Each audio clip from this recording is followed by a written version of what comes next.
zaman-zamannya masih inilah waktu di kampus kan, mendapati oh ternyata zamannya Rasulullah itu makan sehari sekali itu adalah sebuah kemewahan.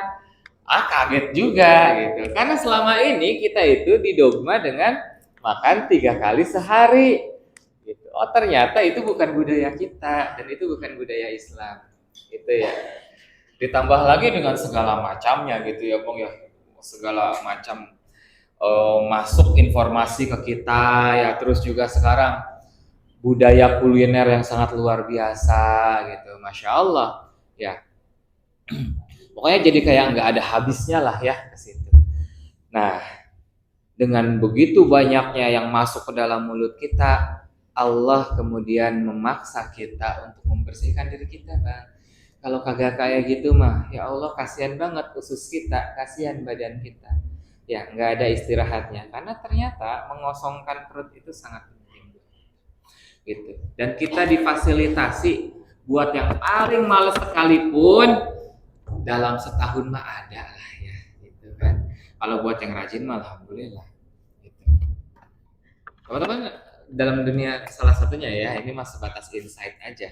Dalam dunia kedokteran itu ya, itu nanti ada sebuah hormon tertentu yang sangat berpengaruh terhadap kondisi awet muda seseorang. Dan salah satu yang membuat hormon itu gampang keluar dari tubuh kita, Bang, hormon awet muda itu adalah ketika kita beraktivitas dalam kondisi lapar. Gitu. Ya. Jadi kalau kita memang pengen awet muda ya biasain aja banyakin puasa. Gitu, insya Allah. Coba deh cari teman-teman karena sepertinya apalagi zaman sekarang ya mudah sekali untuk mengakses informasi gitu kan, cari di internet ya, hormon awet muda itu udah bahasa itu udah sering pakai kok ya. Kalau bahasa kedokterannya beda lagi gitu, yang itu ya dia akan membuat kita lebih awet muda, kinclong gitu ya, terus dalam kondisi tertentu juga akan cenderung jauh lebih bahagia gitu. Ya ternyata justru manusia yang lebih sering menahan lapar ya itu akan cenderung jauh lebih mudah untuk bahagia dibandingkan dengan manusia yang terlalu banyak kenyang gitu. Dan kita tuh dikondisikan seperti itu. Jadi puasa itu kemudian membuat kita jatuh ke dalam dimensi spiritual dan juga masuk ke dalam dimensi kebahagiaan jiwa gitu. Jadi kita dikondisikan untuk seperti itu, Bang. Di sisi lain secara fisik juga kita terkondisikan untuk sehat. Itu ya, Masya Allah 1 bulan. Ditambah lagi ternyata Allah memberikan hidangan-hidangan spiritual dalam bentuk, oh kita pengen ngaji, Allah tambahin pahalanya sehingga kita termotivasi. Terus ditambahin lagi puasa sunnahnya, pahalanya jadi senilai puasa sunnah, sholat sunnahnya senilai dengan sholat wajib ya Bang ya gitu. Jadi sangat luar biasa, yang wajibnya itu dilipat gandakan, yang sunnahnya itu mendapatkan pahala wajib. Itu kan Masya Allah ya Bang. Jadi kita benar-benar termotivasi untuk melakukan kebaikan-kebaikan tersebut. Jadi kalau kita lihat, oh Ramadan itu benar-benar menjadi sebuah kawah candra di muka yang membuat kita benar-benar bisa melatih jiwa, fisik ya, psikis dan juga kesolehan kita di waktu yang bersamaan secara komunal, secara berjamaah gitu. Dan ini akan sulit untuk kita dapatkan di bulan-bulan yang lain. Ada ya, tetapi eh, penetrasinya tidak pernah sebesar bulan Ramadan gitu ya. Dan untuk orang-orang soleh, kehilangan momen seperti Ramadan itu menjadi sebuah kesedihan tersendiri buat kita. Kita kehilangan banyak hal di sana. Ya, tetapi kemudian ya itu tadi, buat orang-orang soleh, jejak-jejak Ramadan itu dia tidak akan mudah hilang. Terutama pada orang-orang yang Allah titipkan anugerah Lailatul Qadar kepada dirinya. Ya, teman-teman, kita harus memiliki pemahaman yang bagus juga tentang bagaimana Lailatul Qadar ya. Jadi kan ada beberapa orang tuh yang kemudian yang dapat Lailatul Qadar itu yang itikaf aja ya, itu misalnya ya, atau yang begadang semalaman saja ya. Tidak seperti itu teman-teman. Setiap kesolehan yang kita lakukan di malam itu selepas maghrib itu akan dicatat. Dan ternyata Lailatul Qadar itu memilih wadah yang tepat yang bisa membuat Lailatul Qadar itu nyaman di dalamnya dan bertahan cukup lama. Ya, jadi cahaya itu hanya akan masuk ke dalam tempat yang bersih, yang tidak punya halangan, yang tidak terhalang. Karena kalau terhalang tetap sih ya cahaya itu, jadi akhirnya terkungkung, dia nggak akan keluar gitu. Mau lampunya berapa watt juga ya, kalau jendelanya tertutup, nggak ada kacanya, pintunya juga tertutup, itu dari luar nggak akan kelihatan tuh cahayanya. Nah, gitu. Dan lama-lama dia akan redup sendiri teman-teman. Ya, tetapi kemudian ketika wadahnya itu bersih, bagus, maka cahaya itu akan nyaman di dalamnya. Nah, Lailatul Qadar pun seperti itu. Ya, meski kemudian ada bisa jadi ya kita tidak bisa itikaf di masjid seperti yang Ramadan lalu ya Bang, ya ada yang cerita juga. Kita itikafnya di rumah sakit, jagain orang tua atau jagain anak, atau mungkin karena saat itu sedang melahirkan gitu ya. Termasuk juga wanita-wanita yang saat itu sedang haid, tetap peluang Lailatul Qadarnya akan terdapat juga. Gitu ya. Jadi apapun, ibadah apapun yang kita lakukan pada waktu itu, maka kemudian dia akan dilipat gandakan. Karena apa? Karena ada anugerah yang Allah titip dalam bentuk dalam. Gitu. Ya teman-teman. Nah bisa jadi di antara kita dengan keterbatasan kita tidak menyambut Lailatul Qadar sebagaimana ekspektasi kita, tapi ternyata Allah masih mengizinkan itu. Nah, sekarang yang berikutnya yang harus menjadi evaluasi buat kita, apakah kita termasuk orang yang memang memegang atau menggenggam Lailatul Qadar kita? Ya, cara paling mudah untuk melihatnya adalah apakah ada amalan yang istiqomah yang kita lakukan di bulan selain Ramadan.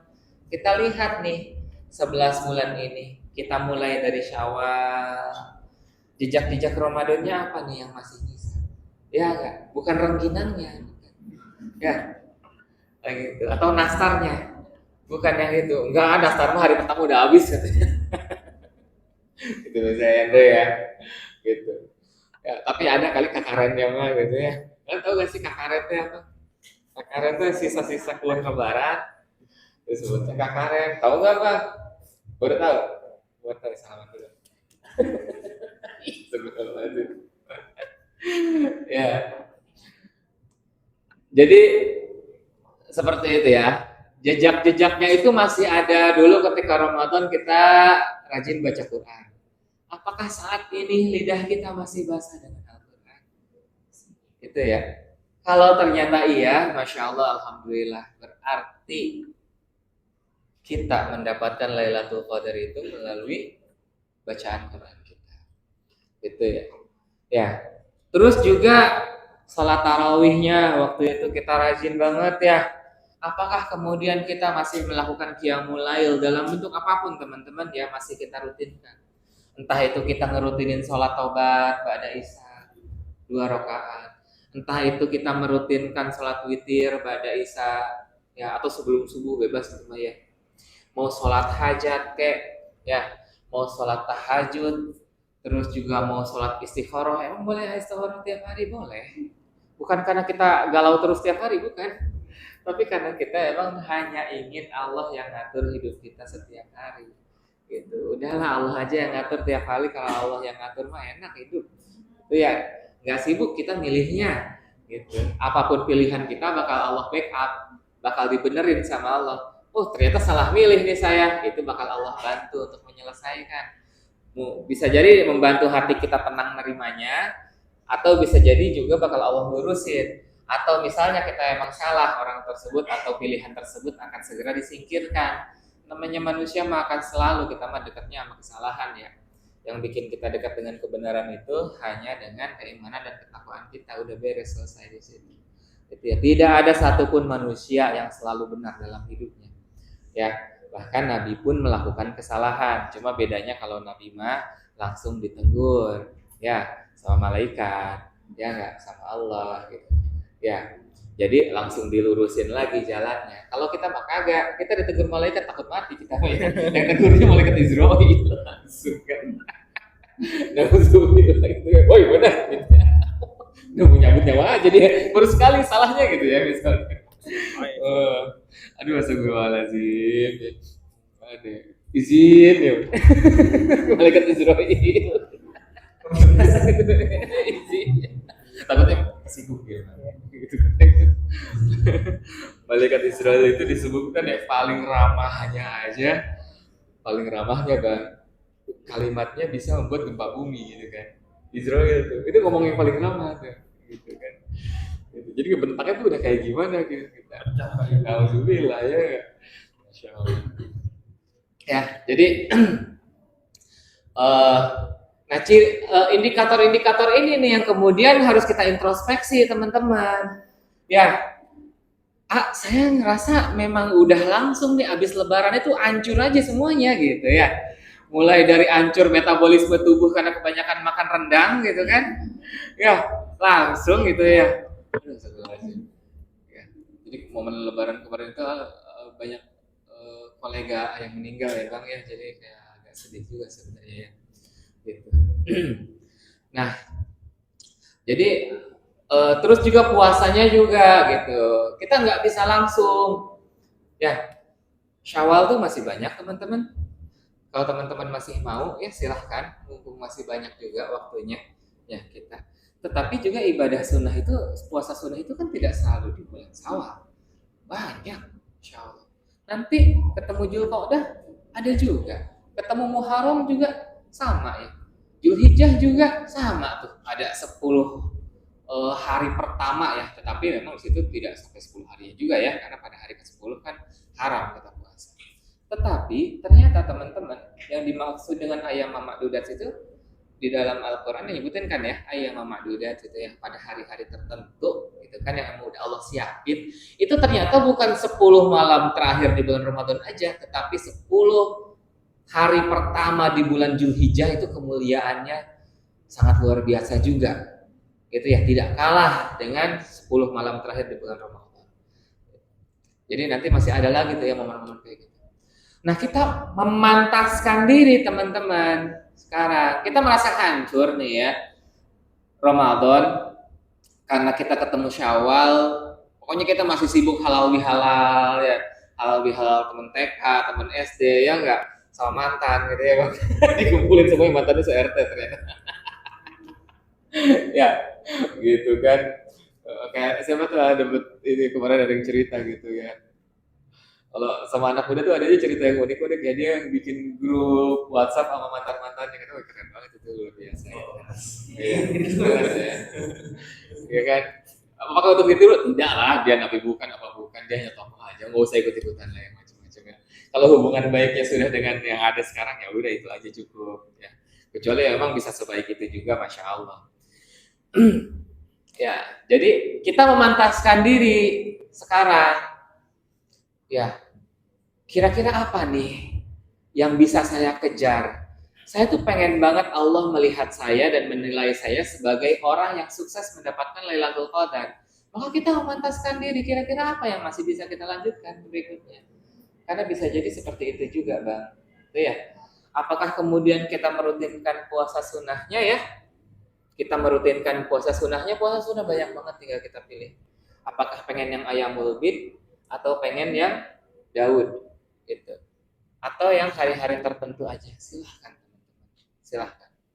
Ya, jadi kita ngambilnya jalur puasa. Ya, kalau bisa Daud, oh itu udah keren banget. Tapi saya makan ini perempuan mau ketemu haid nggak apa-apa.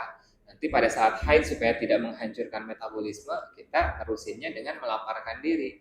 Gitu ya Bang ya. Dry fasting, water fasting boleh, tapi tidak kita niatkan sebagai puasa. Itu ya, supaya ini aja, supaya siklus puasanya itu berjalan. Kecuali kalau memang di hari-hari pertama haidnya itu berat banget ya. Kan ada beberapa orang yang hari-hari pertama haidnya itu sampai luar biasa gitu kan ya. Itu memang Rasulullah pun tidak menganjurkan dan ulama-ulama fikih juga tidak menganjurkan perempuan dengan kondisi tertentu itu untuk berpuasa karena jadinya mudorot. Ya, gitu. Apalagi sampai 3 hari berturut-turut ya.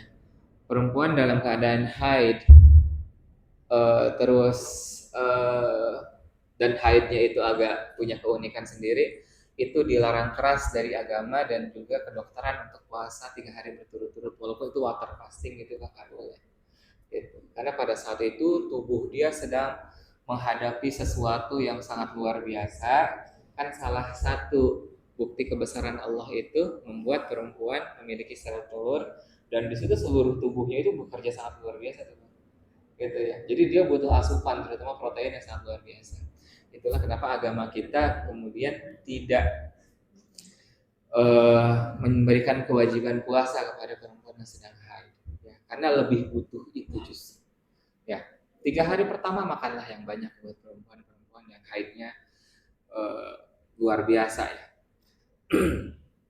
Untuk yang haidnya biasa aja juga tetap usahakan ketika haid itu makan jauh lebih banyak dan lebih bergizi dibandingkan hari-hari biasa.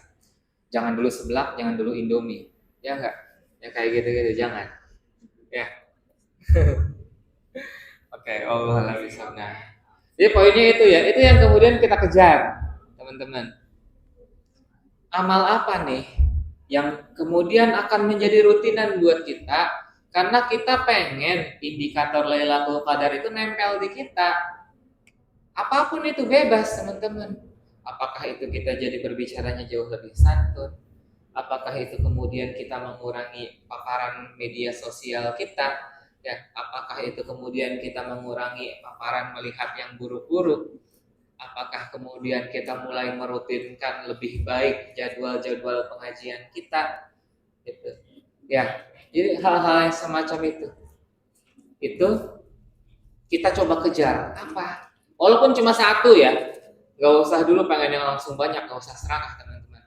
Kita menuntut ilmu dan mensolehkan diri dengan cara dan manhaj yang benar, bukan dengan tergesa-gesa, karena tergesa-gesa itu adalah manhajnya setan. Ya, tidak ada yang baik di situ. Gitu. Bahkan dalam kebaikan pun kalau tergesa-gesa dan pengen langsung itu nanti biasanya jatuhnya tetap buruk. Gitu ya. Oke, itu saja barangkali yang bisa sampaikan ya. Jadi poin pentingnya adalah ketika kemarin Allah sudah memberikan kita syahrut tarbiyah yang sangat luar biasa, kejar itu, jaga itu. Kita ambil yang mana aja bebas gitu. Walaupun itu cuma satu, kita jadiin itu sebagai modal kita pantas disebut orang yang meraih Lailatul Qadar. Ya, Allah alam.